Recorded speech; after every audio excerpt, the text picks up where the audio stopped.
Okey, nampak ada kesan coolant keluar. Nampak? Okey. Hai, tip 1 minit hari ni. Okey, hari ni kes aircon kurang sejuk. Tolong dengar baik-baik.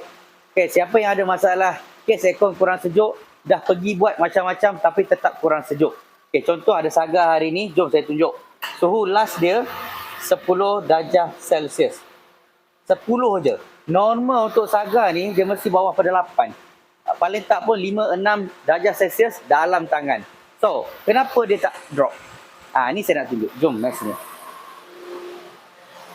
Okey, tolong zoom kat sini sikit. Dia ada masalah sikit dekat sistem penyejukan enjin dia. Okey, nampak ada kesan coolant keluar. Nampak? Okey. Okey. 1. Nombor 2. Yang menguatkan lagi. Kenapa saya kata dia aircon dia sebenarnya normal. Yang menyebabkan dia kurang sejuk ni sebenarnya enjin dia ni panas. Ni radiator sistem dia ni, cooling system, engine cooling system ni tak normal. Tengok okey, pipe ni panas tau. Bila kita pegang macam ni, dia panas. Okey, dia panas. Tapi bila saya pegang pipe bawah, nampak? Apa pun tak rasa, saya boleh pegang. Nampak? Okey, ini menunjukkan thermostat dia tak cantik ataupun jam. Jadi sebenarnya dia jangan buat aircon dulu. Dia kena settlekan dulu benda ni dulu.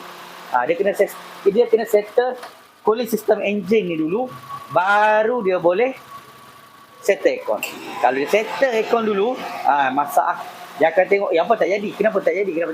Sebab punca utamanya di sini, bukan di tempat aircon. Bukti saya kata kenapa di sini. Jom kita tengok berapa bacaan high pressure dia. Jom.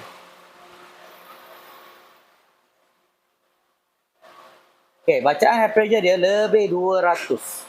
Normal dia bawah 200 tau untuk Saga. Sekarang dia dah lebih 200. Okey, bacaan low pressure dia